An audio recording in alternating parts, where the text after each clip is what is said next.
Esta película emplea representaciones dramáticas. Todas las palabras pronunciadas por los actores son citas exactas sacadas de entrevistas, periódicos y memorias de aquellos que lucharon.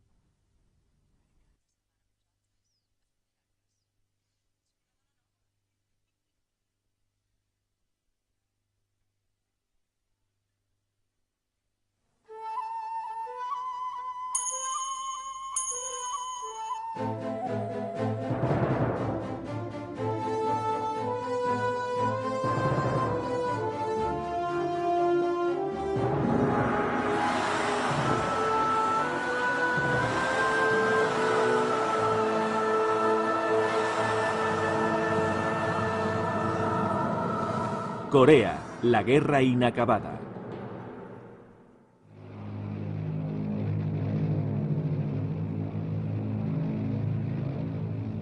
La mayoría de los documentos todavía son secretos, pero algo se sabe sobre el ataque con armas bacteriológicas a Winnipeg, Manitoba, en el apogeo de la Guerra de Corea. Un avión de las Fuerzas Aéreas Canadienses se aproxima a Winnipeg por el oeste, dirigiéndose hacia la ciudad con un fuerte viento.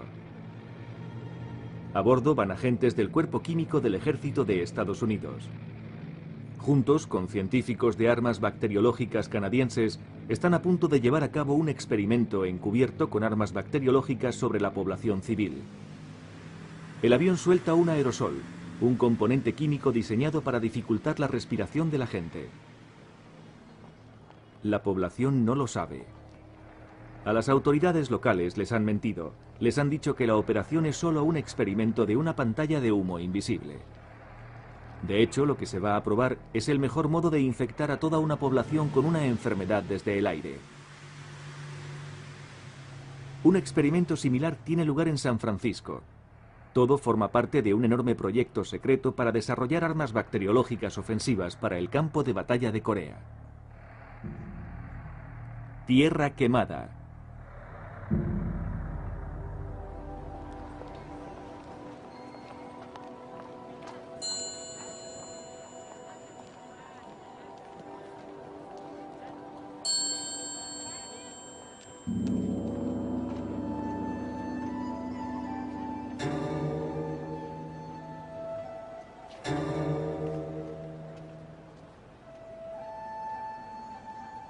Hay un misterio en la Guerra de Corea todavía sin resolver más de medio siglo después.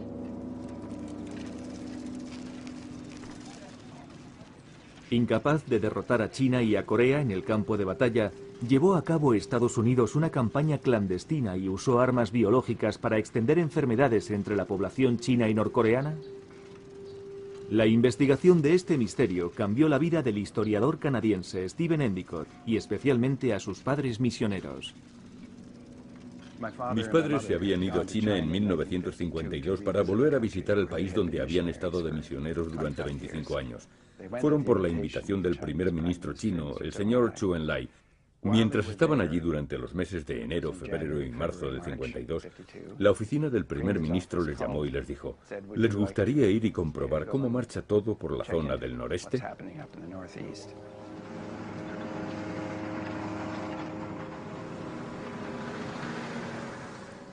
Endicott llega a China y encuentra a los equipos médicos y sanitarios en una campaña, según parece, para detener la proliferación de algunas enfermedades terribles. Los chinos afirman que esa plaga, la encefalitis y el anthrax que habían aparecido en algunos lugares, hacía mucho tiempo que habían sido erradicadas o no se habían dado nunca. Se informaba que el brote se había extendido por una amplia zona. A lo largo del mapa del norte de Corea y del norte de China en los primeros meses de 1952 se declaraban más y más casos y se le informó a Endicott padre. El patógeno más temible era el anthrax, porque había sido perfeccionado para que pudiera ser inhalado al respirar y afectara a los pulmones. Y era incurable. El padre de Endicott empezó a creer que algo siniestro se estaba produciendo. Los chinos decían que los brotes aparecían después de haberse encontrado unas bombas extrañas en el suelo.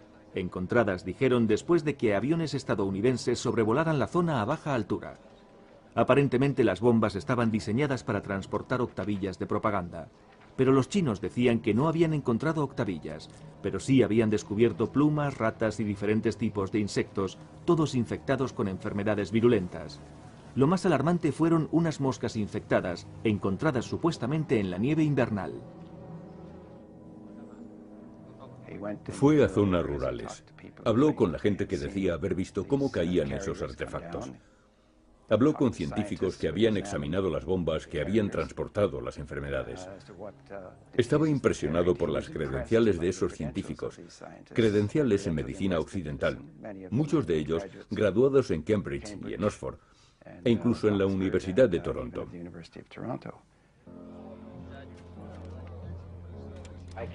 Fui al noreste y me entrevisté con las autoridades de la salud pública y gente de todo tipo.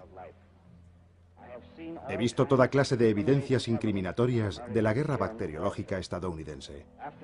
Después de ver todas esas pruebas, sé que el gobierno de Estados Unidos ha llevado a cabo una guerra biológica a gran escala sobre las tierras de China. Un respetado reverendo de la Iglesia Unida, el padre de Endicott, regresó a Canadá para encontrarse que se negaba su evidencia como una propaganda comunista.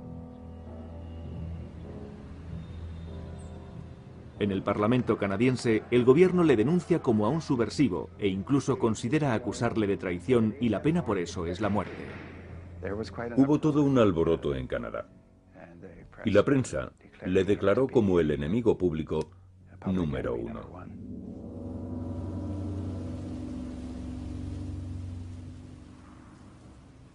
Mientras la guerra de propaganda y posiblemente bacteriológica está en marcha, la guerra convencional en las montañas de Corea se convierte en una lucha de titanes en los últimos meses de 1951.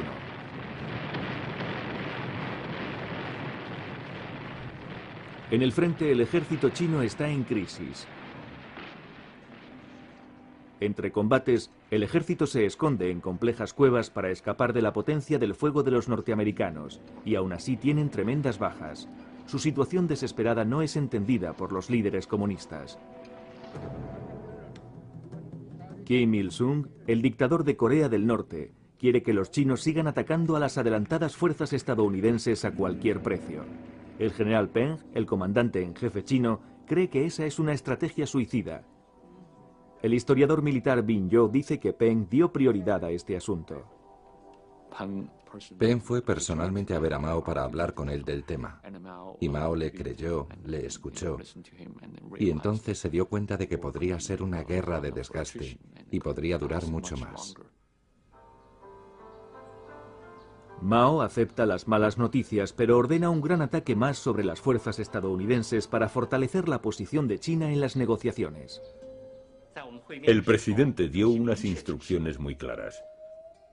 Ganar con una rápida victoria si es posible.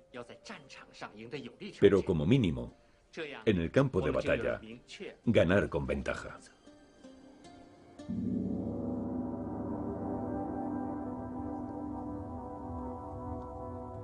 La estrategia china necesita de otro asalto masivo para tratar de romper la línea de las Naciones Unidas en las montañas que defienden la capital de Corea del Sur, Seúl.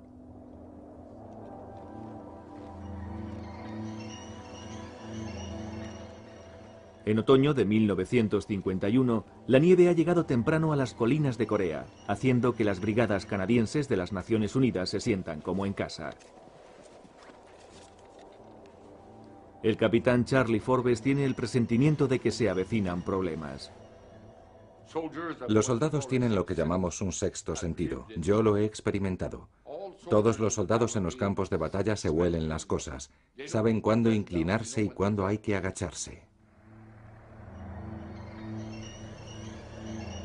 Los canadienses forman parte de la fuerza de las Naciones Unidas que defienden la colina 355, llamada la Pequeña Gibraltar, por la forma en que domina el frente occidental.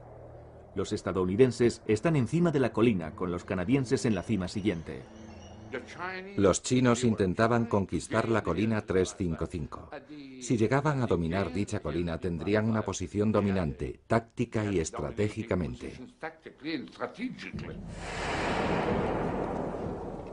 A las 13 horas del día 22 de noviembre, el ejército chino avanza hacia la colina 355.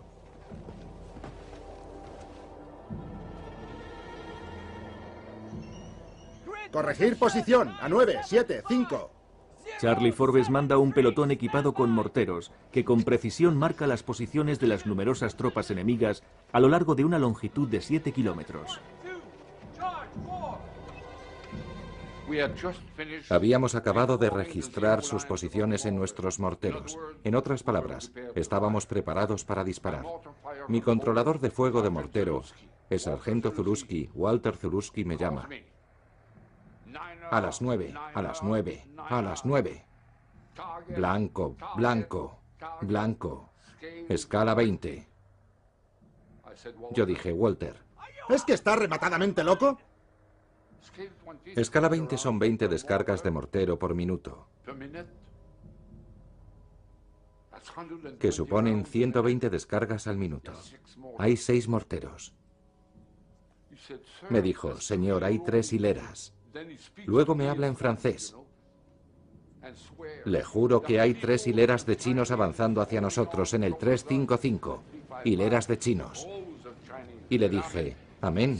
Me dijo, por favor, dispare. ¡Fuego!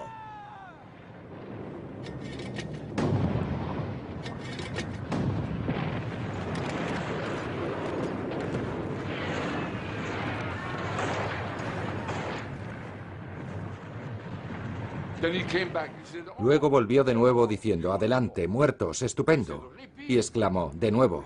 ¡De nuevo! ¡Fuego!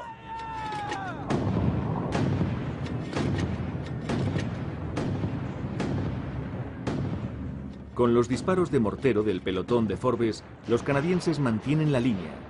Pero en la colina 355, el ataque tan repentino y de improviso de los chinos hace que la defensa estadounidense empiece a resentirse. Oímos en la radio. Colapso, colapso, colapso. Esto es un colapso. Cambio. Nos miramos unos a otros y yo miré al operador de radio. Un código desconocido. Colapso, colapso. Lo oímos alto y claro. Debió de haber sido desde la radio estadounidense. Luego nos llegó un comunicado de la compañía Alfa desde abajo. Los estadounidenses están abandonando el 355 y están corriendo por un campo de minas.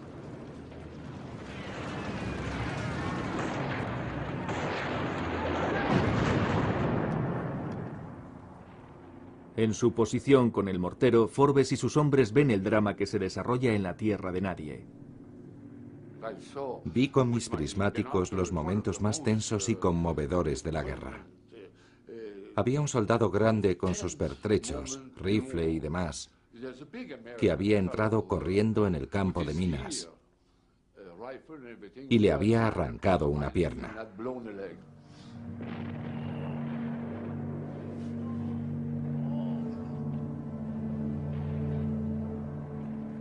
En la línea canadiense, un cabo experto en minas se ofrece voluntario para intentar rescatar al estadounidense. El cabo Berlinguet era fuerte como un oso, pero no era muy alto, aunque tenía unas espaldas así de anchas y unos brazos grandes, el típico leñador. Yo podía verle. Había nieve unos 10 centímetros. ¿Cómo andas a través de un campo de minas con cuerdas, trampas y demás? A eso lo llamo yo un momento tenso. Con los prismáticos lo observaba todo y le vi avanzando un pie cada vez, palpando la tierra con la mano para después poner el pie donde había tenido la mano. Y así sucesivamente.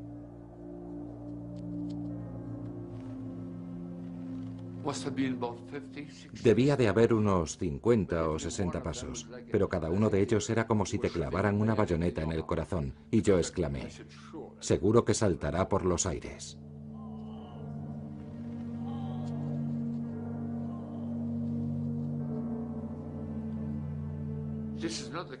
Eso no es el tipo de cosa que deseas ver que ocurre. Cuando ocurre algo así, haces lo que debes hacer, pero ahora quisieras prevenirlo. Pero ¿cómo puedes prevenir algo así? Eso no se puede prevenir. Él decidió ir, no iba a dejar que fuera otro hombre a morir allí.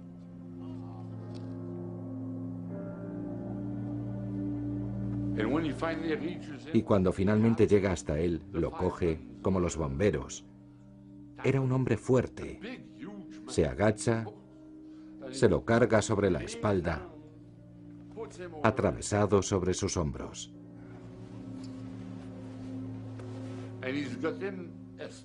Se podía ver que tenía las piernas dobladas.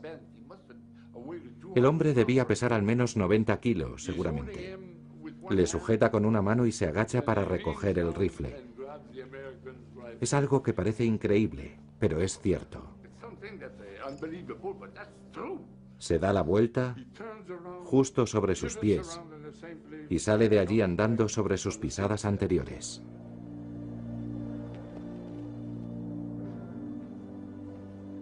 Bien. Ya vuelve. No había visto jamás un valor semejante.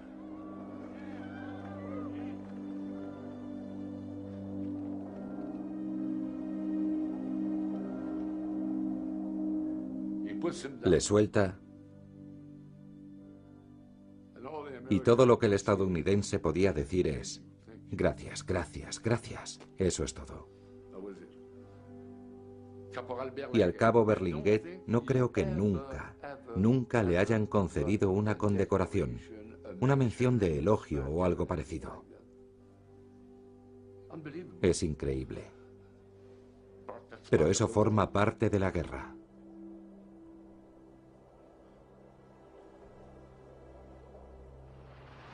Sigue combatiéndose bajo un frío helador en una guerra que dura ya 19 meses. Los soldados de infantería coreanos soportan los proyectiles de los tanques comunistas. Al mantener la línea, los canadienses sentaron las bases para un contraataque estadounidense, arrebatando de nuevo a los chinos la colina 355. De nuevo dan en el blanco. La batalla es la alegoría de esta larga guerra. Ambos bandos luchando por la victoria, pero ninguno de los dos es capaz de asestar el golpe definitivo.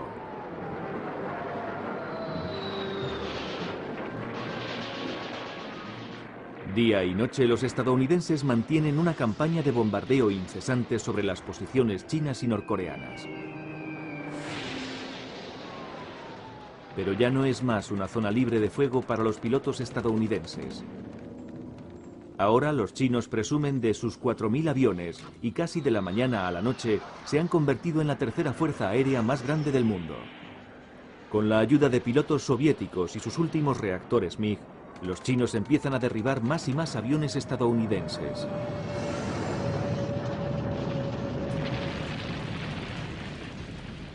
Entre los restos de los aviones y los pilotos derribados, los chinos y norcoreanos buscan la última arma, más pruebas de que Estados Unidos está usando armas biológicas. En la primavera de 1952 dieron una conferencia de prensa que sobresaltó al mundo. Un navegante de la tercera ala de bombarderos de la Fuerza Aérea de Estados Unidos se convirtió en el primero de los 25 tripulantes estadounidenses en realizar una confesión detallada de la guerra bacteriológica. Kenneth Enoch declaró que su entrenamiento operacional empezó en una base americana en Japón con unas clases sobre sistemas de lanzamiento. Primero soltando los gérmenes por sí solos. Segundo, soltando los gérmenes en insectos. Y tercero, soltando animales que tenían los gérmenes e insectos. Debían de ser lanzados a poca velocidad y a una baja altitud para evitar dañar a los insectos. Cuando los pilotos eran derribados, los interrogadores chinos hablaban con ellos y les decían: será mejor que nos digas qué has hecho, porque si nos lo dices, serás tratado con benevolencia. Luego, la única instrucción que recibí, naturalmente, es la orden de llevar a cabo mi misión con armamento bacteriológico. Y les llamaban una y otra vez para preguntarles: ¿cuáles eran tus blancos? ¿De qué estaban cargadas tus bombas? Y así sucesivamente. Mi misión con gérmenes tuvo lugar el 27 de marzo de 1952. A las 6:45 me dirigí a mi avión para revisarlo. Mientras lo hacía, vi a unos hombres que estaban cargándome las bombas. Y llevaban los uniformes que nos dijeron que llevarían. Un traje de faena blanco, máscara y guantes. Esos hombres sacaron las bombas de un camión cerrado y las cargaron a mano. En Washington, la administración y los militares se pusieron a la defensiva. Estados Unidos proclamaba repetidamente que todo era propaganda de los comunistas. El general Ridgway lideraba el contraataque. En toda esta falsa y negra información de propaganda, estas acusaciones deberían servir como una seria advertencia a los norteamericanos y al mundo libre. Una advertencia tan amenazante y urgente como un bosque en llamas precipitándose sobre una aldea de madera. Mientras Estados Unidos se vuelca en controlar los daños, en Canadá la Policía de Seguridad Federal trata de desacreditar a James Endicott, demostrando que es un miembro del Partido Comunista. Finalmente admiten que no lo es. Stephen Endicott nunca ha olvidado los ataques contra su padre, y después de hacerse historiador, se dispone a llegar al fondo del asunto de la guerra bacteriológica. A partir de los últimos documentos desclasificados, Endicott descubre que durante la Guerra de Corea y mientras Estados Unidos lo niega rotundamente en público, detrás de los focos se está llevando a cabo un programa altamente secreto de guerra bacteriológica. Esta película desclasificada del ejército demuestra cómo Estados Unidos se tomó muy en serio el tema de las armas químicas y biológicas ya desde la Segunda Guerra Mundial. Cuando llegue la fase del armamento de gas, producirán tremendas bajas en el enemigo y al mismo tiempo evitarán unas bajas excesivas a nuestras propias tropas. A finales de la Segunda Guerra Mundial, el programa de armas biológicas está en segundo lugar de secretismo, solo detrás del proyecto Manhattan que desarrolla la bomba A. Cuando terminó la Segunda Guerra Mundial, Estados Unidos descubrió que sus enemigos, los japoneses, también tenían un avanzado programa de armas biológicas. Resultó que los experimentos con armas bacteriológicas realizados con animales por los aliados, el ejército japonés los había experimentado en prisioneros de guerra aliados de manera espantosa. Mientras aún estaban con vida, les abrían para observar directamente cómo reaccionaban los diferentes órganos después de inocularles alguna enfermedad. El hígado, los riñones, el corazón, los pulmones. Una horrible tortura.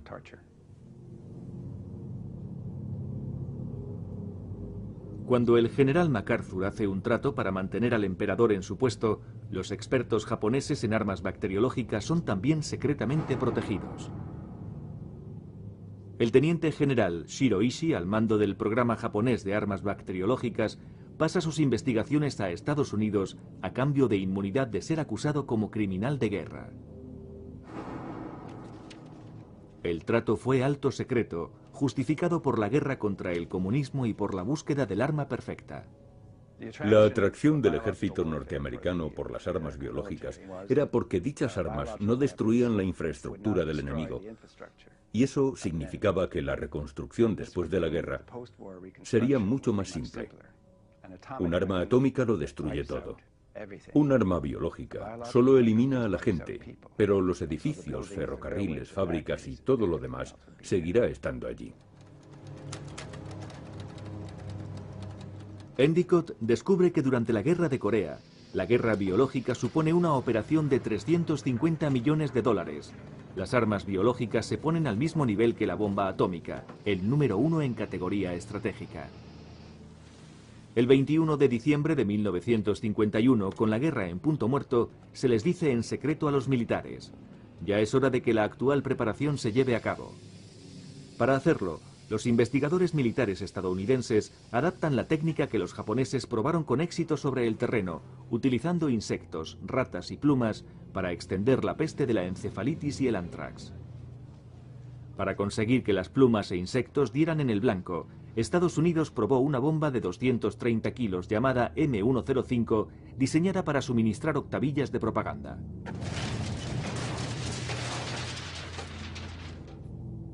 Esta fotografía desclasificada muestra cómo una bomba de octavillas M105 de 230 kilos se convierte en una bomba de plumas. En su investigación, Stephen Endicott va a la capital de Corea del Norte, Pyongyang, buscando conexiones entre los documentos recientemente desclasificados y las bombas que los norcoreanos dicen que estaban llenas de insectos infectados y plumas. Esta es la bomba de octavillas, la bomba de panfletos de 4 compartimentos. En esta no están los compartimentos, pero sí en esta otra M105. Así que la M105 era la bomba de octavillas que convirtieron en bomba bacteriológica.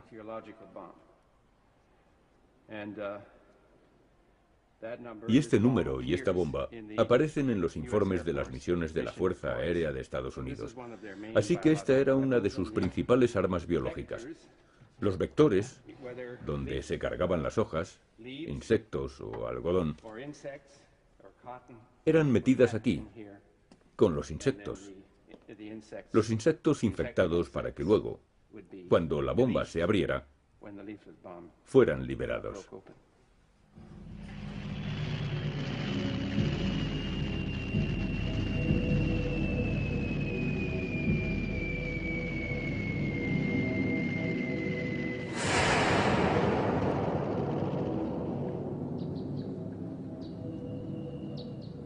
Mientras vuelan las acusaciones sobre las armas biológicas, empiezan en serio las conversaciones de paz en Panmunjom entre la dividida Corea del Norte y la del Sur.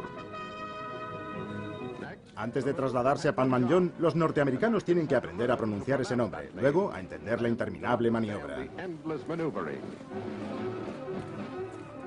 La nieve está empezando a acumularse en el frente de Corea, limitando la acción.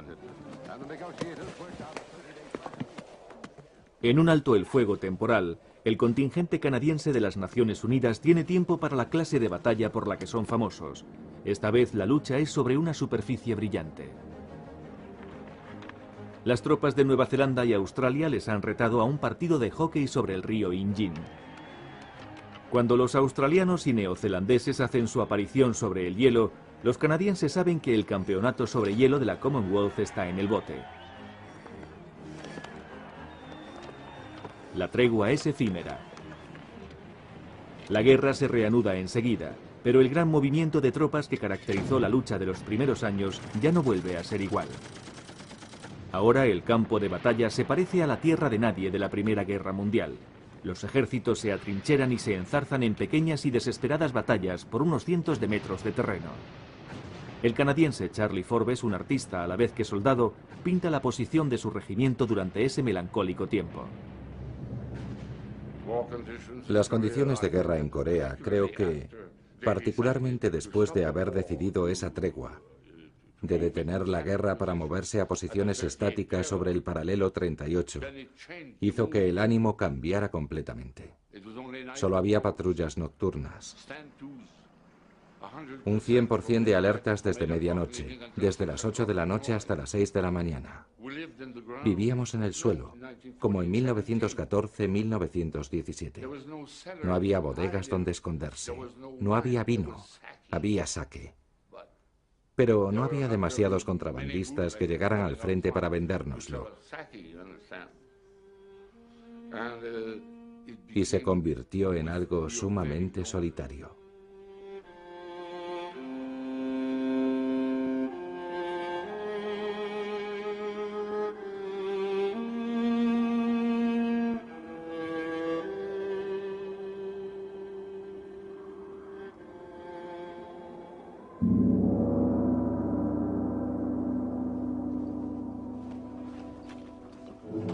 En el lado de los chinos, la moral también está hundiéndose.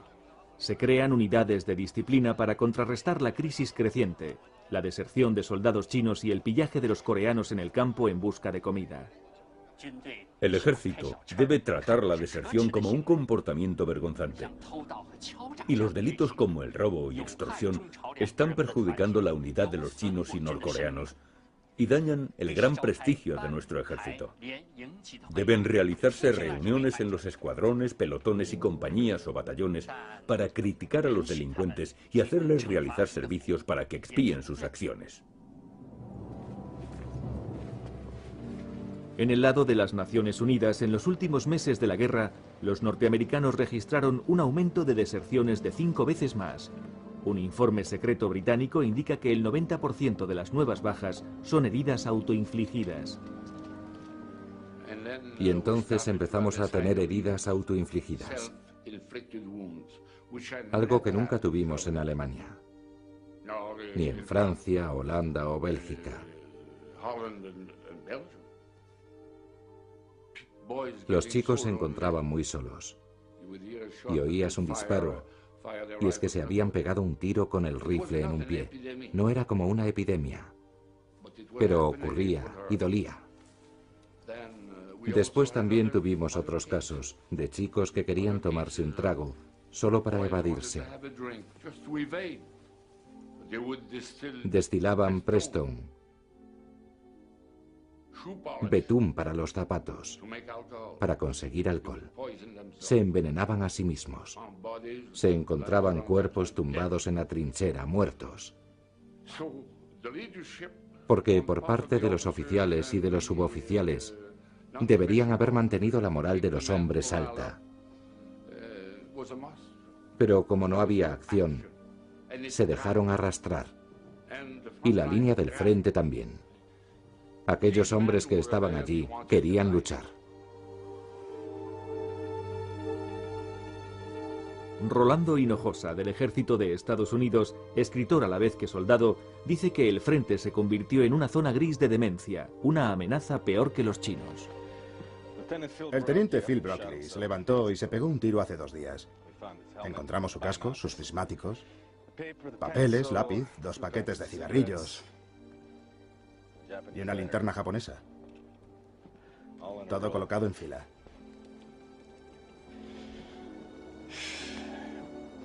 A él le encontramos boca abajo, mitad dentro y mitad fuera de su agujero de observación más adelantado. Solía decir que era un judío de Filadelfia pasando el tiempo. Por una vez se equivocó. Era un amigo, ingenioso y amable, tranquilo, meticuloso, y algo que la mayoría de nosotros no somos. Era muy bueno en su trabajo. Pero, sin embargo, se derrumbó, como imagino que nos pasará a muchos de nosotros con el tiempo.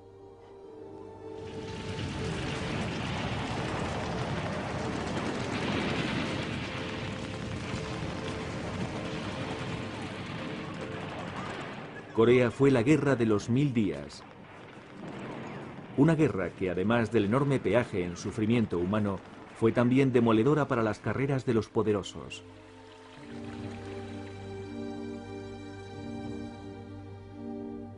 En Washington, el presidente Harry Truman decide no presentarse a otra elección.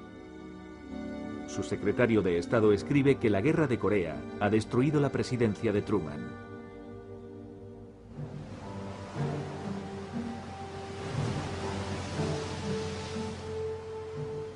En 1953 está claro que ningún bando va a ganar la guerra de Corea. El general Dwight Eisenhower es el nuevo presidente de Estados Unidos y mantiene la promesa hecha en las elecciones de ir a Corea y encontrar un modo de acabar la guerra. Solo porque uno de los bandos quiera la paz no se consigue la paz. Debemos seguir adelante y hacer cosas para inducir al otro bando a desear también la paz.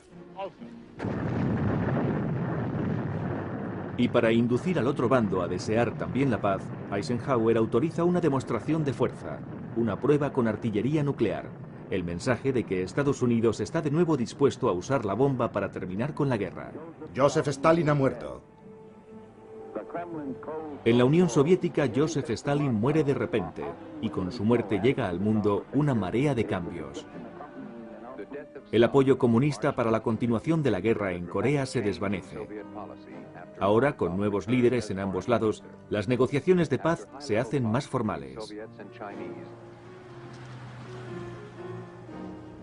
El mayor obstáculo es el autocrático presidente de Corea del Sur, Syngman Rhee. Entre bastidores, su presidencia se ha convertido en el reino del terror. Rhee está decidido a sabotear cualquier acuerdo de paz que no reúna a toda Corea bajo su mando.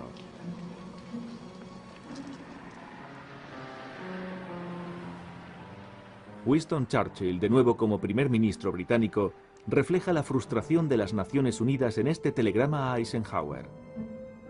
Lo que sigue es solo un pensamiento mío, escribe, pero Syngman Rhee debería ser detenido o destituido de su cargo.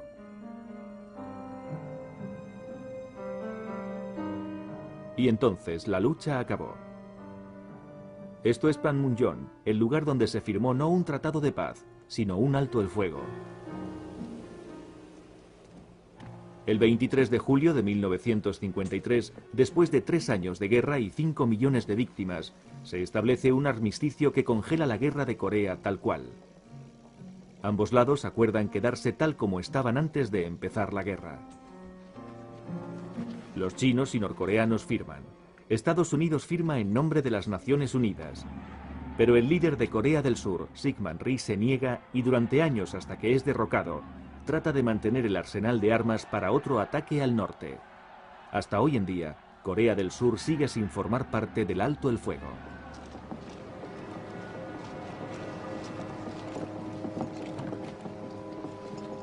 Al término de la contienda hay un intercambio de prisioneros. Los pilotos que confesaron formar parte del programa de armas bacteriológicas regresan a Estados Unidos y se retractan diciendo que les lavaron el cerebro. Sí que firmé una confesión relativa a las armas bacteriológicas, pero las afirmaciones que se encontraban en esa confesión eran falsas.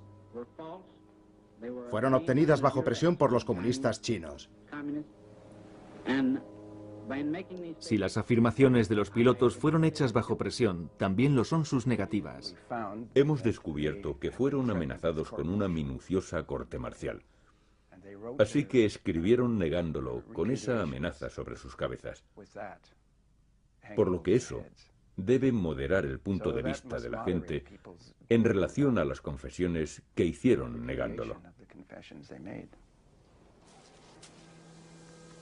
Sin embargo, en 1999 salen a la superficie nuevas evidencias desde el otro lado. Documentos filtrados de un archivo soviético alegan que algunas pruebas presentadas por los norcoreanos habían sido falseadas.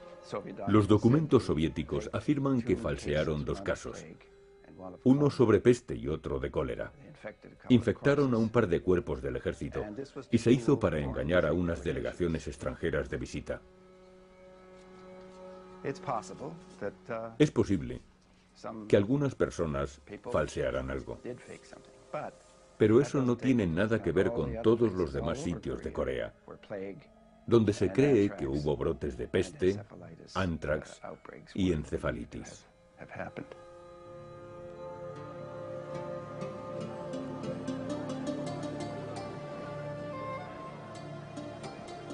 Falsearan o no los soviéticos y norcoreanos algunas de las pruebas, parece claro que los chinos creen que durante la guerra de Corea estuvieron bajo ataques biológicos. Iniciaron un programa masivo de descontaminación y vacunación. En abril de 1952, 20.000 sanitarios vacunaron a 4.850.000 personas contra la peste bubónica en el frente de Corea.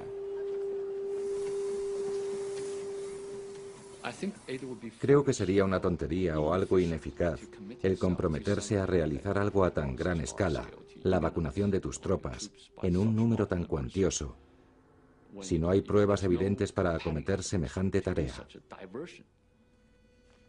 Se necesitó mucho personal sanitario para vacunar a un número tan elevado de tropas. No estoy diciendo que creo totalmente a los chinos. Como historiador, naturalmente, tengo mi historial chino, pero tiendo a fijarme en las evidencias. Creo que hay que esperar. Estoy seguro de que todavía hay más cosas por saber.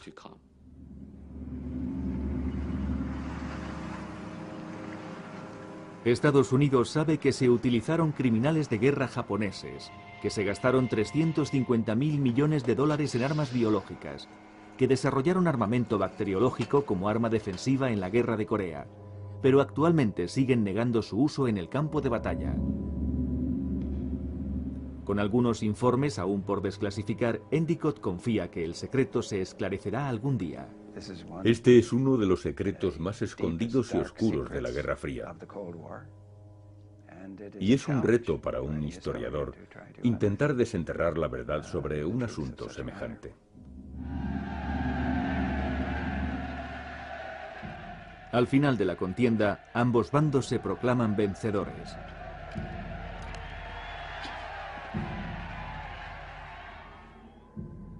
Pero hay una honda impresión de que nadie ha ganado la guerra de Corea.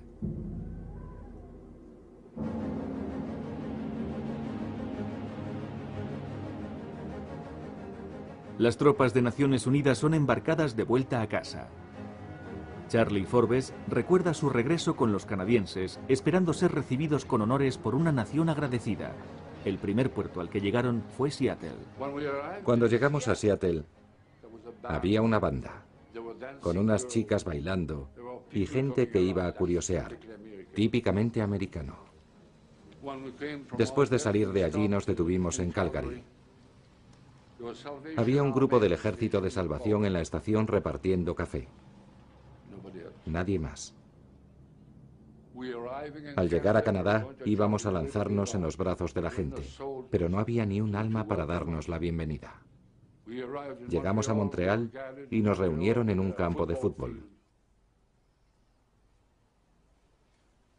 Nos juntaron a todos allí y luego nos dispersamos. Ninguna recepción. ¿Por qué vamos a ser olvidados? ¿Por qué tenemos que ser olvidados? Los canadienses que yacen enterrados en Pusan eran unos soldados orgullosos, buenos soldados. Los canadienses somos buenos soldados. ¿Por qué olvidarlos?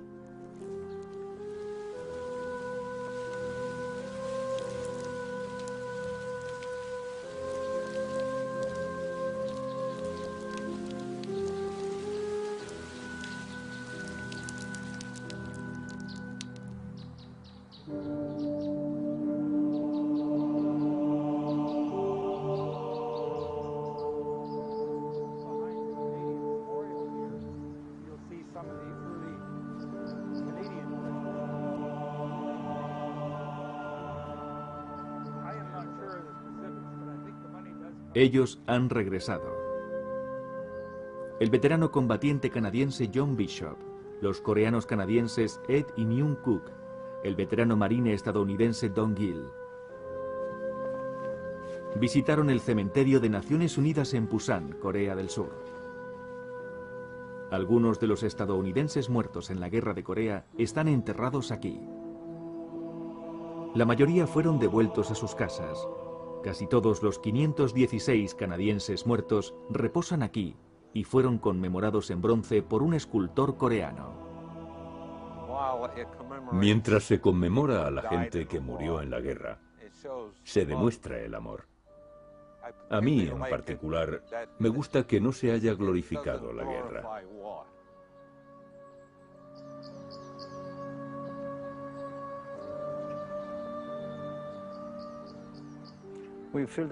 Creo que tenemos una gran deuda con estos hombres, especialmente con los que murieron, porque sin los soldados de Naciones Unidas, Corea del Sur no sería lo que es hoy en día. No hay palabras para expresar realmente la gratitud que sentimos por haber tenido la ayuda de estos países.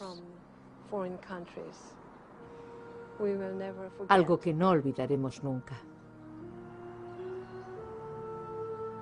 El padre de Myung fue uno del millón de civiles surcoreanos que murió en la Guerra de Corea.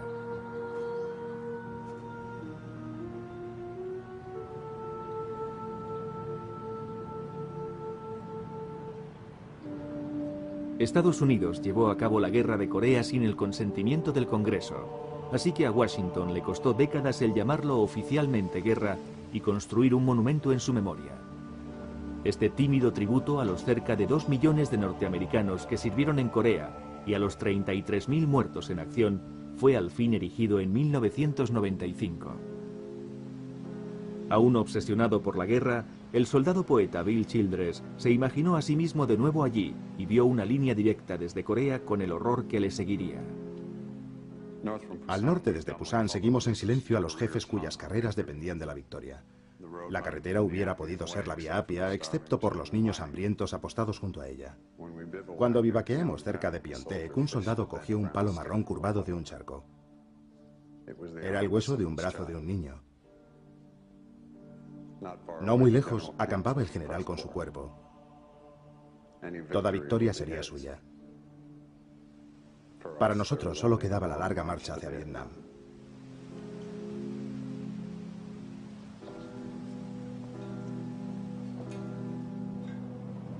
La corresponsal de guerra Margaret Higgins murió en la guerra de Vietnam y como un honor está enterrada en el Cementerio Nacional de Arlington, en la capital de Estados Unidos.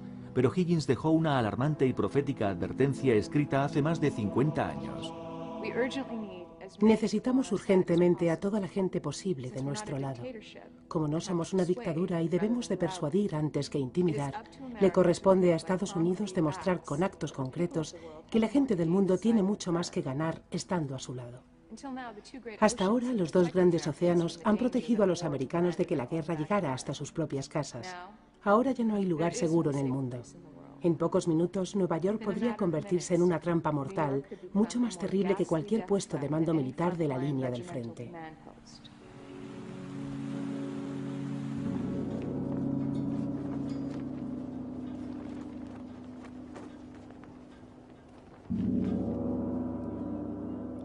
Luchando Estados Unidos por hacer un alto, China se ganó el reconocimiento como una fuerza mundial.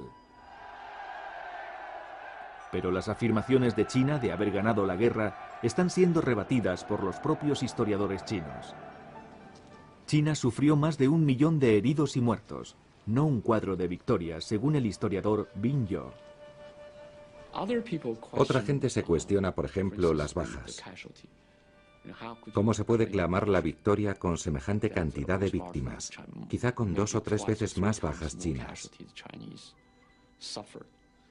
Si se midiera por las bajas chinas, la victoria sería muy amarga.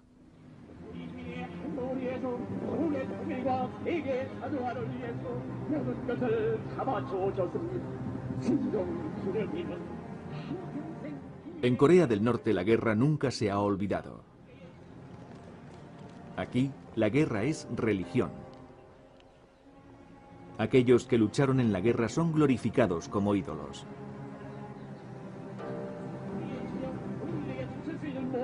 Al líder de la guerra, Kim Il-sung, se le venera como a un dios que traspasó sus poderes de Estado a su único hijo, Kim Il-jong. Aquí el régimen mantiene al pueblo en un constante temor de que la guerra pueda comenzar de nuevo.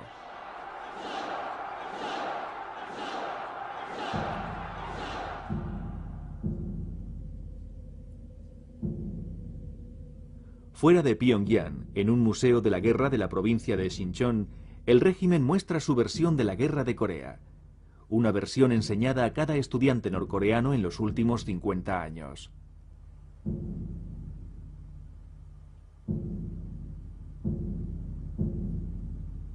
En las paredes se ve a los militares estadounidenses cometiendo crímenes de guerra. Las imágenes son caricaturas, haciendo de esto no tanto un museo de guerra, sino un museo del odio. Pero detrás de esta propaganda hay una preocupante realidad.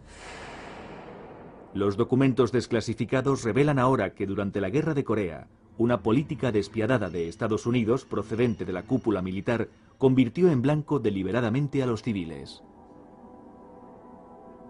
Se calcula que 2 millones de civiles norcoreanos, ancianos, mujeres y niños, murieron durante la guerra, principalmente por fuego estadounidense, por disparos y bombardeos, potentes explosivos y napalm.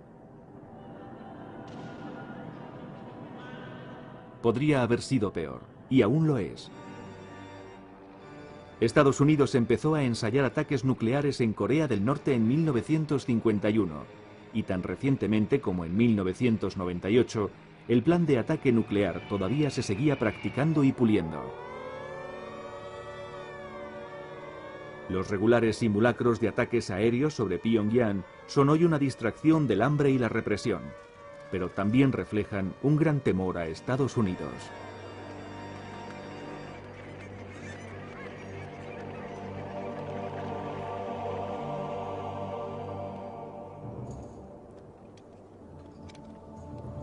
En el paralelo 38, las Fuerzas Armadas de Corea del Sur han levantado una defensa cuyo presupuesto excede a todo el Producto Nacional Bruto de Corea del Norte, patrullando la infranqueable frontera bajo el mando directo de Estados Unidos. El Pentágono todavía mantiene allí una fuerza de 37.000 soldados, siempre listos y cerca del frente. Pero desde los días en que Charlie Forbes mandaba un puesto no muy lejos de aquí, ha habido un cambio monumental en la tierra de nadie. La probabilidad de que Corea del Norte tenga la bomba atómica aumenta las apuestas. Pero hay una esperanza. En la frontera, una nueva generación de líderes democráticos de Corea del Sur, nada deseosos de reanudar la guerra, han construido una reluciente estación de ferrocarril. Una buena propaganda, pero también un símbolo de buena fe, lista para que si el miedo a la guerra se disipa, puedan llevar a los primeros viajeros desde Seúl a Pyongyang. A lo largo de la tierra de nadie, la guerra inacabada terminará, o como un viaje de reconciliación entre el norte y el sur, o como un fragor de tanques y lanzamiento de misiles, como señal de más guerra y del acto final de la tragedia de Corea.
Algún día.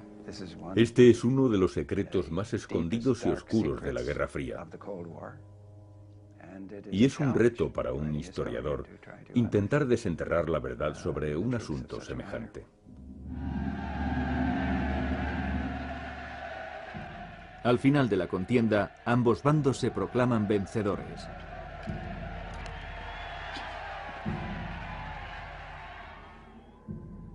Pero hay una honda impresión de que nadie ha ganado la guerra de Corea.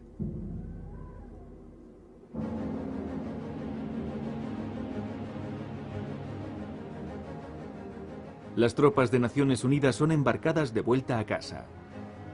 Charlie Forbes recuerda su regreso con los canadienses, esperando ser recibidos con honores por una nación agradecida. El primer puerto al que llegaron fue Seattle. Cuando llegamos a Seattle, había una banda, con unas chicas bailando y gente que iba a curiosear, típicamente americano. Después de salir de allí nos detuvimos en Calgary. Había un grupo del Ejército de Salvación en la estación repartiendo café. Nadie más. Al llegar a Canadá íbamos a lanzarnos en los brazos de la gente, pero no había ni un alma para darnos la bienvenida. Llegamos a Montreal y nos reunieron en un campo de fútbol. Nos juntaron a todos allí y luego nos dispersamos. Ninguna recepción. ¿Por qué vamos a ser olvidados? ¿Por qué tenemos que ser olvidados? Los canadienses que yacen enterrados en Pusan eran unos soldados orgullosos, buenos soldados. Los canadienses somos buenos soldados. ¿Por qué olvidarlos?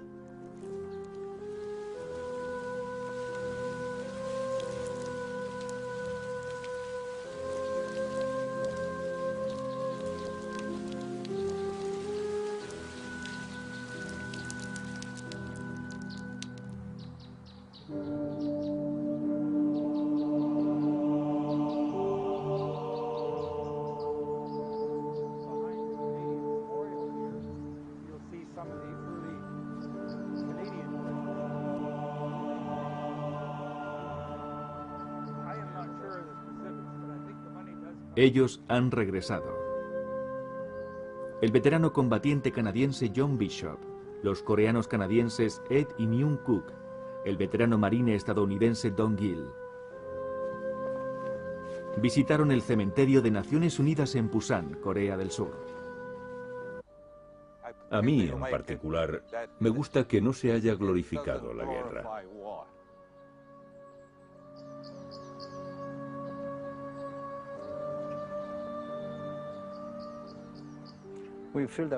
Creo que tenemos una gran deuda con estos hombres, especialmente con los que murieron, porque sin los soldados de Naciones Unidas, Corea del Sur no sería lo que es hoy en día. No hay palabras para expresar realmente la gratitud que sentimos por haber tenido la ayuda de estos países.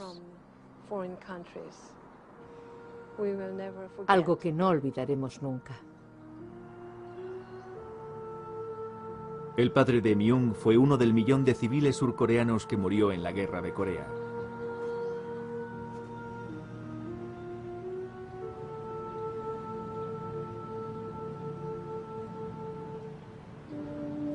Estados Unidos llevó a cabo la guerra de Corea sin el consentimiento del Congreso, así que a Washington le costó décadas el llamarlo oficialmente guerra y construir un monumento en su memoria. Este tímido tributo a los cerca de 2 millones de norteamericanos que sirvieron en Corea y a los 33.000 muertos en acción fue al fin erigido en 1995. Aún obsesionado por la guerra, el soldado poeta Bill Childress se imaginó a sí mismo de nuevo allí y vio una línea directa desde Corea con el horror que le seguiría. Al norte desde Pusan seguimos en silencio a los jefes cuyas carreras dependían de la victoria. La carretera hubiera podido ser la vía Apia, excepto por los niños hambrientos apostados junto a ella. Cuando vivaqueamos cerca de Pyeongtaek, un soldado cogió un palo marrón curvado de un charco. Era el hueso de un brazo de un niño. No muy lejos, acampaba el general con su cuerpo. Toda victoria sería suya.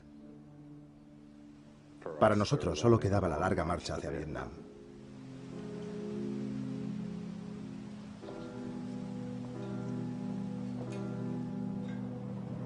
La corresponsal de guerra Margaret Higgins murió en la guerra de Vietnam y como un honor está enterrada en el Cementerio Nacional de Arlington, en la capital de Estados Unidos.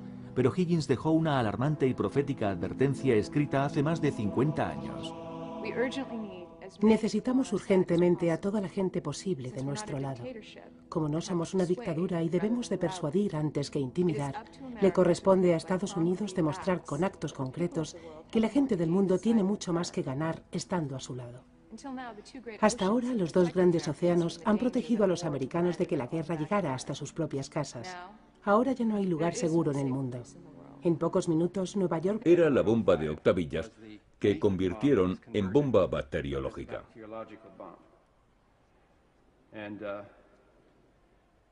Y este número y esta bomba aparecen en los informes de las misiones de la Fuerza Aérea de Estados Unidos.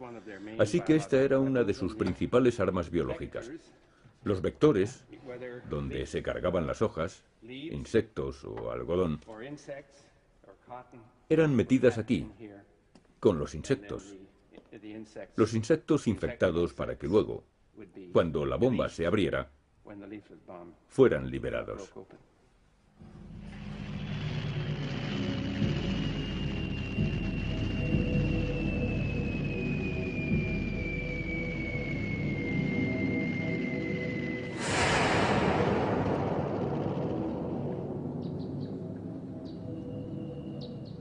Mientras vuelan las acusaciones sobre las armas biológicas, empiezan en serio las conversaciones de paz en Panmunjom entre la dividida Corea del Norte y la del Sur.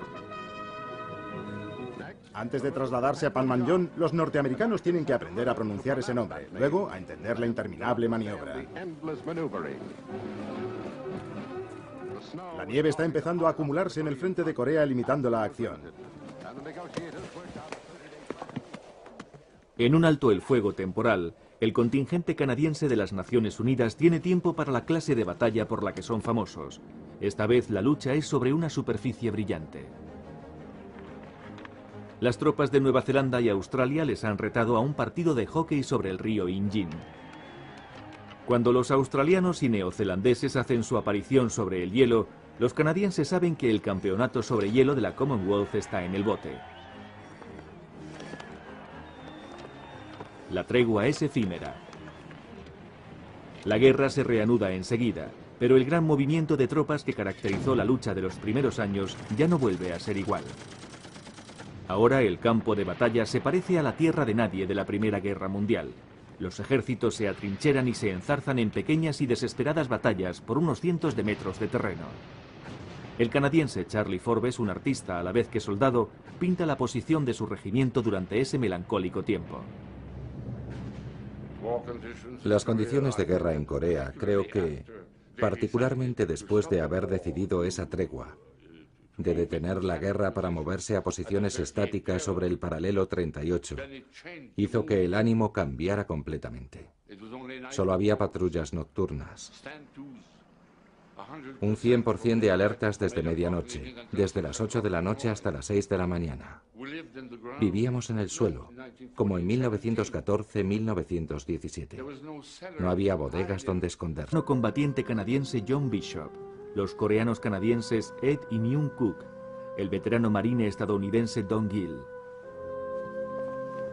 Visitaron el cementerio de Naciones Unidas en Pusan, Corea del Sur. Algunos de los estadounidenses muertos en la Guerra de Corea están enterrados aquí. La mayoría fueron devueltos a sus casas. Casi todos los 516 canadienses muertos reposan aquí y fueron conmemorados en bronce por un escultor coreano.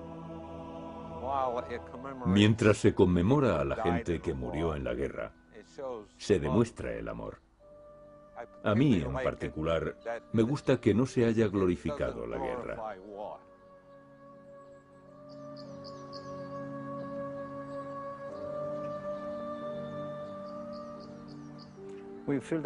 Creo que tenemos una gran deuda con estos hombres, especialmente con los que murieron, porque sin los soldados de Naciones Unidas, Corea del Sur no sería lo que es hoy en día. No hay palabras para expresar realmente la gratitud que sentimos por haber tenido la ayuda de estos países. Algo que no olvidaremos nunca. El padre de Myung fue uno del millón de civiles surcoreanos que murió en la Guerra de Corea.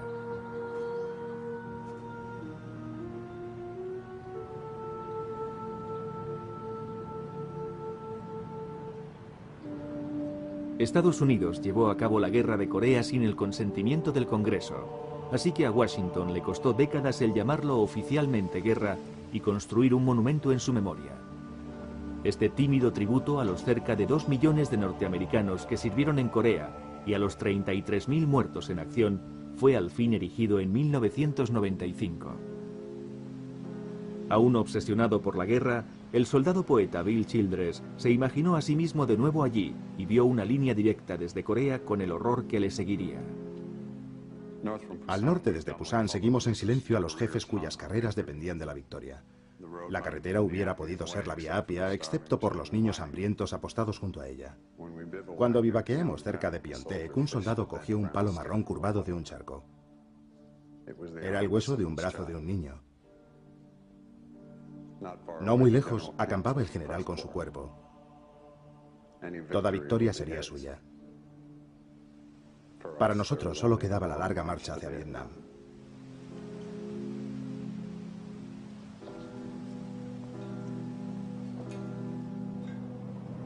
La corresponsal de guerra Margaret, el veterano marine estadounidense Don Gill. Visitaron el cementerio de Naciones Unidas en Pusan, Corea del Sur. Algunos de los estadounidenses muertos en la Guerra de Corea están enterrados aquí. La mayoría fueron devueltos a sus casas. Casi todos los 516 canadienses muertos reposan aquí y fueron conmemorados en bronce por un escultor coreano. Mientras se conmemora a la gente que murió en la guerra, se demuestra el amor. A mí, en particular, me gusta que no se haya glorificado la guerra.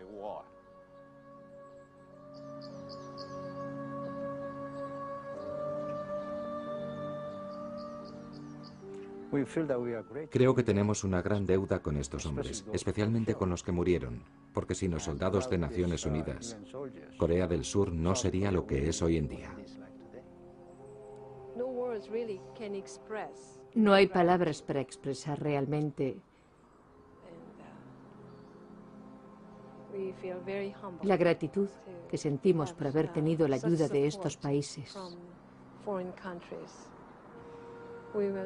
Algo que no olvidaremos nunca.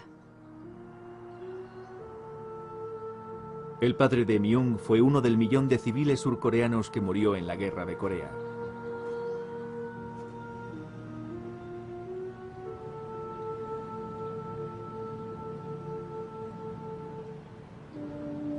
Estados Unidos llevó a cabo la guerra de Corea sin el consentimiento del Congreso. Así que a Washington le costó décadas el llamarlo oficialmente guerra y construir un monumento en su memoria. Este tímido tributo a los cerca de 2 millones de norteamericanos que sirvieron en Corea y a los 33.000 muertos en acción fue al fin erigido en 1995. Aún obsesionado por la guerra, el soldado poeta Bill Childress se imaginó a sí mismo de nuevo allí y vio una línea directa desde Corea con el horror que le seguiría. Al norte, desde Pusan, seguimos en silencio a los jefes cuyas carreras dependían de la victoria. La carretera hubiera podido ser la vía Apia, excepto por los niños hambrientos apostados junto a ella. Cuando vivaqueamos cerca de Pyeongtaek, un soldado cogió un palo marrón curvado de un charco. Era el hueso de un brazo de un niño. No muy lejos, acampaba el general con su cuerpo. Toda victoria sería suya. Para nosotros solo quedaba la larga marcha hacia Vietnam.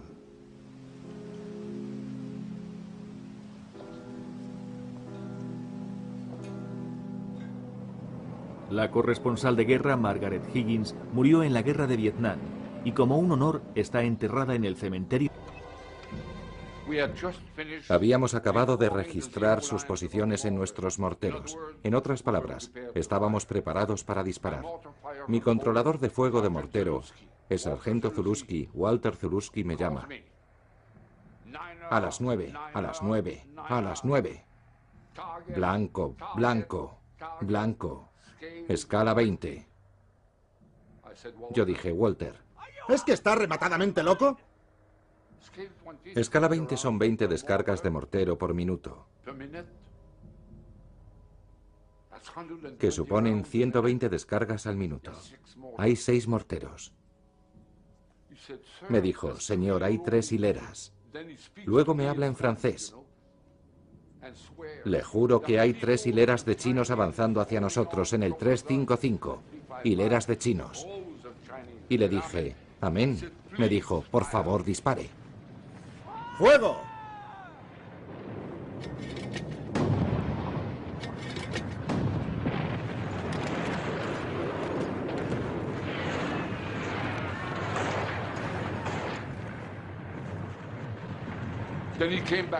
Luego volvió de nuevo diciendo, adelante, muertos, estupendo. Y exclamó, de nuevo.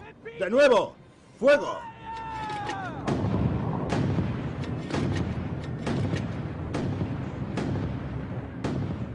Con los disparos de mortero del pelotón de Forbes, los canadienses mantienen la línea. Pero en la colina 355, el ataque tan repentino y de improviso de los chinos hace que la defensa estadounidense empiece a resentirse. Oímos en la radio. Colapso, colapso, colapso. Esto es un colapso. Cambio. Nos miramos unos a otros y yo miré al operador de radio. Un código desconocido. Colapso, colapso. Lo oímos alto y claro. Debió de haber sido desde la radio estadounidense. Luego nos llegó un comunicado de la compañía Alfa desde abajo. Los estadounidenses están abandonando el 355 y están corriendo por un campo de minas.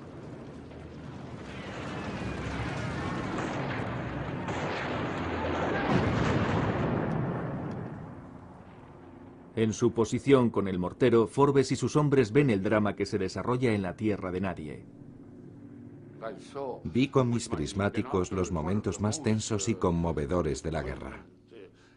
Había un soldado grande con sus pertrechos, rifle y demás, que había entrado corriendo en el campo de minas y le había arrancado una pierna.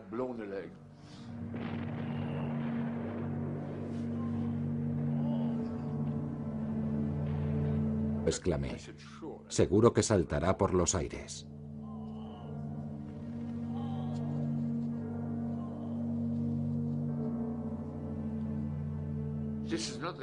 Eso no es el tipo de cosa que deseas ver que ocurre.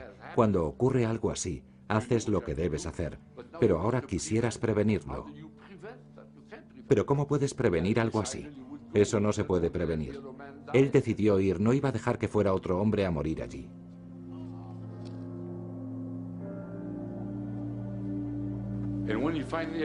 Y cuando finalmente llega hasta él, lo coge como los bomberos.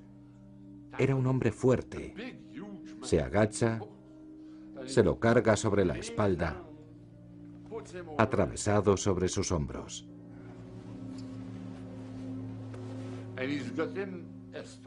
Se podía ver que tenía las piernas dobladas.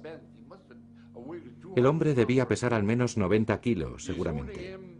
Le sujeta con una mano y se agacha para recoger el rifle. Es algo que parece increíble, pero es cierto. Se da la vuelta justo sobre sus pies y sale de allí andando sobre sus pisadas anteriores.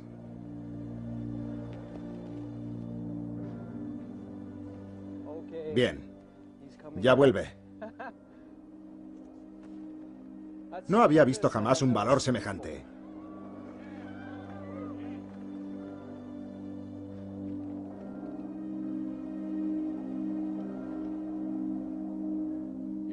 Le suelta y todo lo que el estadounidense podía decir es: gracias, gracias, gracias. Eso es todo. Y al cabo Berlinguet no creo que nunca le hayan concedido una condecoración, una mención de elogio o algo parecido. Es increíble. Pero eso forma parte de la guerra.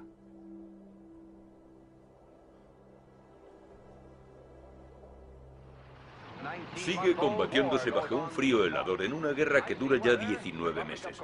Los soldados de infantería coreanos soportan los proyectiles de los tanques comunistas. Al mantener la línea, los canadienses sentaron las bases para un contraataque estadounidense, arrebatando de nuevo a los chinos la colina 355. De nuevo dan en el blanco. La batalla es la alegoría de esta larga guerra. Ambos bandos luchando por la victoria, pero ninguno de los dos es capaz de asestar el golpe definitivo.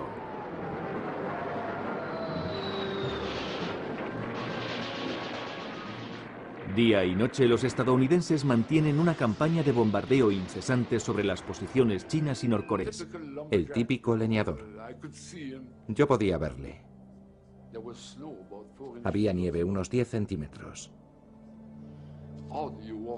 ¿Cómo andas a través de un campo de minas con cuerdas, trampas y demás? A eso lo llamo yo un momento tenso. Con los prismáticos lo observaba todo y le vi avanzando un pie cada vez, palpando la tierra con la mano para después poner el pie donde había tenido la mano. Y así sucesivamente.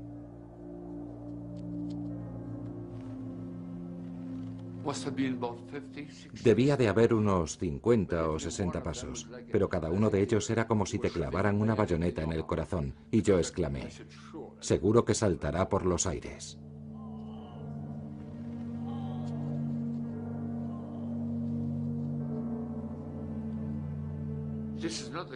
Eso no es el tipo de cosa que deseas ver que ocurre. Cuando ocurre algo así, haces lo que debes hacer, pero ahora quisieras prevenirlo. Pero ¿cómo puedes prevenir algo así? Eso no se puede prevenir. Él decidió ir, no iba a dejar que fuera otro hombre a morir allí.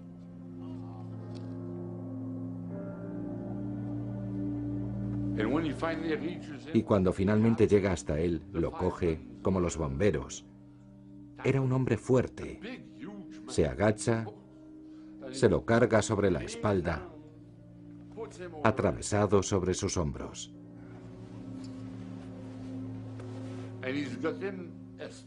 Se podía ver que tenía las piernas dobladas. El hombre debía pesar al menos 90 kilos, seguramente.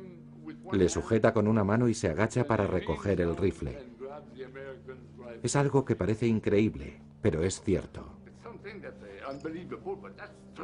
Se da la vuelta justo sobre sus pies y sale de allí andando sobre sus pisadas anteriores.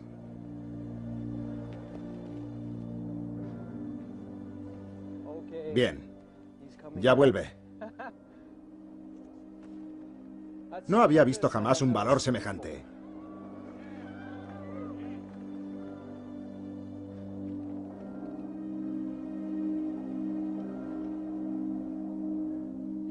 Le suelta y todo lo que el estadounidense podía decir es: gracias, gracias, gracias. Eso es todo.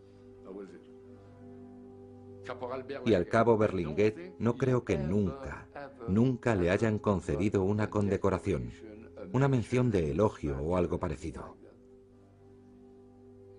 Es increíble. Pero eso forma parte de... Y aún lo es. Estados Unidos empezó a ensayar ataques nucleares en Corea del Norte en 1951, y tan recientemente como en 1998, el plan de ataque nuclear todavía se seguía practicando y puliendo. Los regulares simulacros de ataques aéreos sobre Pyongyang son hoy una distracción del hambre y la represión, pero también reflejan un gran temor a Estados Unidos.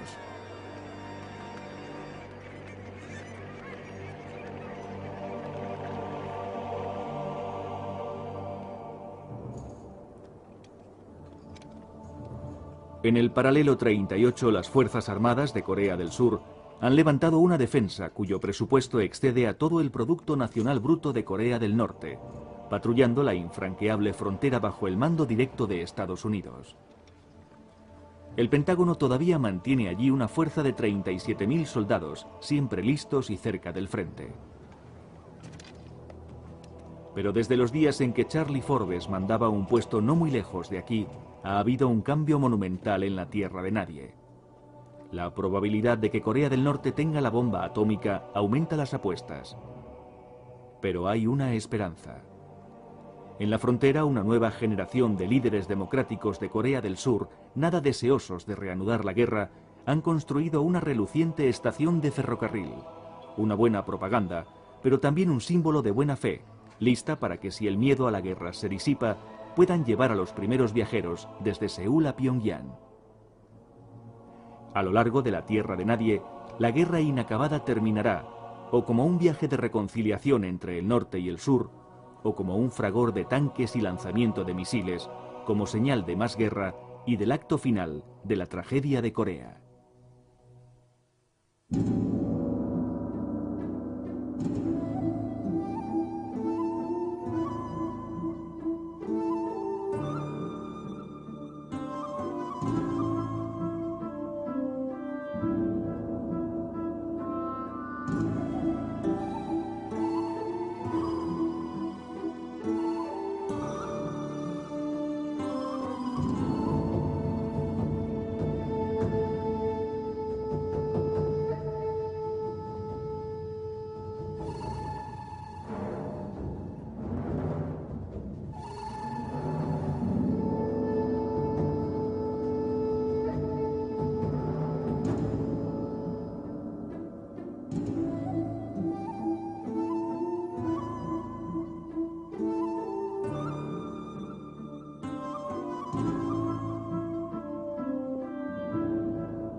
En 1953 está claro que ningún bando va a ganar la guerra de Corea.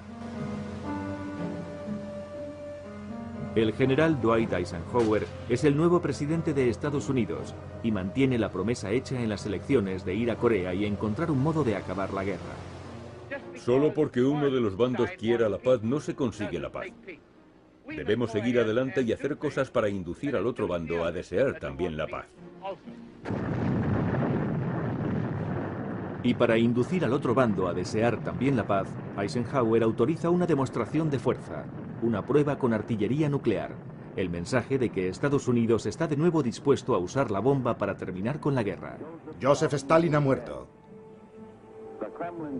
En la Unión Soviética, Joseph Stalin muere de repente, y con su muerte llega al mundo una marea de cambios. El apoyo comunista para la continuación de la guerra en Corea se desvanece. Ahora, con nuevos líderes en ambos lados, las negociaciones de paz se hacen más formales. El mayor obstáculo es el autocrático presidente de Corea del Sur, Syngman Rhee. Entre bastidores, su presidencia se ha convertido en el reino del terror.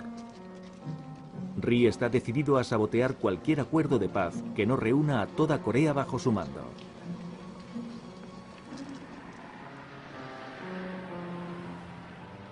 Winston Churchill, de nuevo como primer ministro británico, refleja la frustración de las Naciones Unidas en este telegrama a Eisenhower. Lo que sigue es solo un pensamiento mío, escribe, pero Syngman Rhee debería ser detenido o destituido de su cargo.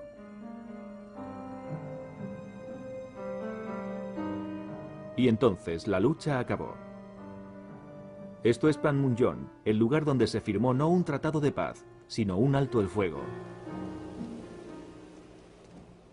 El 23 de julio de 1953, después de 3 años de guerra y 5 millones de víctimas, se establece un armisticio que congela la guerra de Corea tal cual.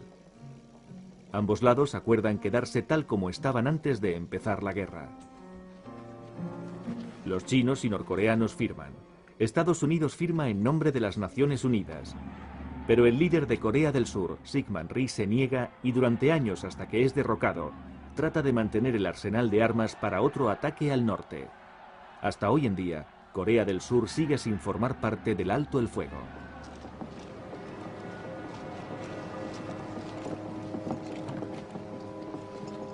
Al término de la contienda hay un intercambio de prisioneros.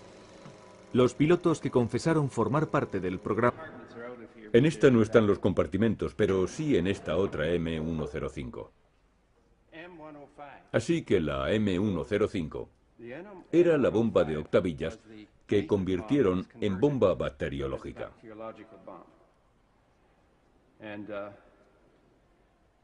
Y este número y esta bomba aparecen en los informes de las misiones de la Fuerza Aérea de Estados Unidos. Así que esta era una de sus principales armas biológicas. Los vectores, donde se cargaban las hojas, insectos o algodón, eran metidas aquí, con los insectos. Los insectos infectados para que luego, cuando la bomba se abriera, fueran liberados.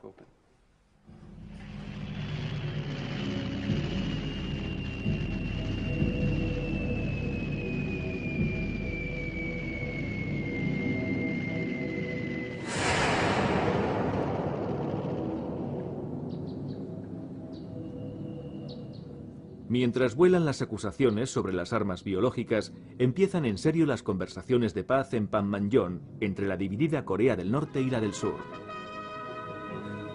Antes de trasladarse a Panmunjom, los norteamericanos tienen que aprender a pronunciar ese nombre, luego a entender la interminable maniobra. La nieve está empezando a acumularse en el frente de Corea, limitando la acción. En un alto el fuego temporal, el contingente canadiense de las Naciones Unidas tiene tiempo para la clase de batalla por la que son famosos. Esta vez la lucha es sobre una superficie brillante. Las tropas de Nueva Zelanda y Australia les han retado a un partido de hockey sobre el río Injin. Cuando los australianos y neozelandeses hacen su aparición sobre el hielo, los canadienses saben que el campeonato sobre hielo de la Commonwealth está en el bote. La tregua es efímera. La guerra se reanuda enseguida, pero el gran movimiento de tropas que caracterizó la lucha de los primeros años ya no vuelve a ser igual. Ahora el campo de batalla se parece a la tierra de nadie de la Primera Guerra Mundial. Los ejércitos se atrincheran y se enzarzan en pequeñas y desesperadas batallas por unos cientos de metros de terreno. El canadiense Charlie Forbes, un artista a la vez que soldado, pinta la posición de su regimiento durante ese melancólico tiempo. Las condiciones de guerra en Corea, creo que, particularmente después de haber decidido esa tregua, de detener la guerra para moverse a posiciones estáticas sobre el paralelo 38, hizo que el ánimo cambiara completamente. Solo había patrullas nocturnas. Un 100% de alertas desde medianoche. Los coreanos canadienses Ed y Myung Cook, el veterano marine estadounidense Don Gill, visitaron el cementerio de Naciones Unidas en Pusan, Corea del Sur. Algunos de los estadounidenses muertos en la Guerra de Corea están enterrados aquí. La mayoría fueron devueltos a sus casas. Casi todos los 516 canadienses muertos reposan aquí y fueron conmemorados en bronce por un escultor coreano. Mientras se conmemora a la gente que murió en la guerra, se demuestra el amor. A mí, en particular, me gusta que no se haya glorificado la guerra.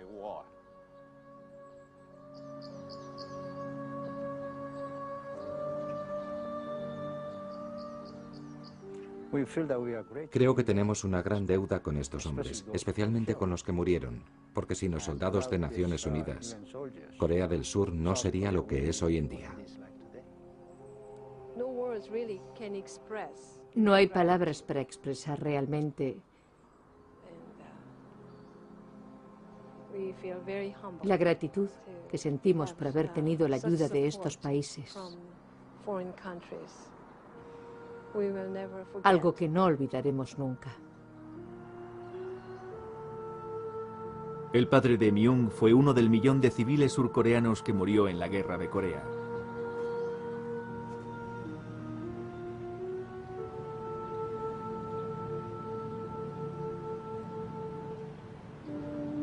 Estados Unidos llevó a cabo la Guerra de Corea sin el consentimiento del Congreso. Así que a Washington le costó décadas el llamarlo oficialmente guerra y construir un monumento en su memoria.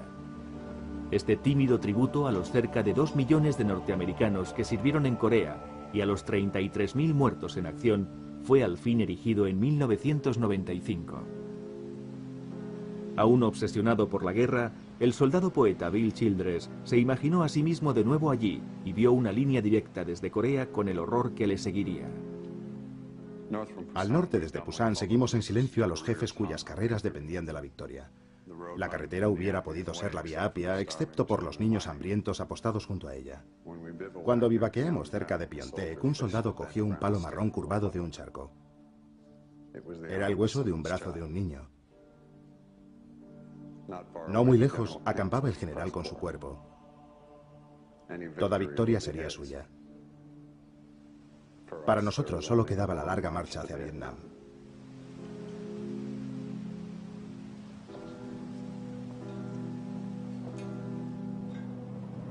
La corresponsal de guerra Margaret Higgins murió en la Guerra de Vietnam.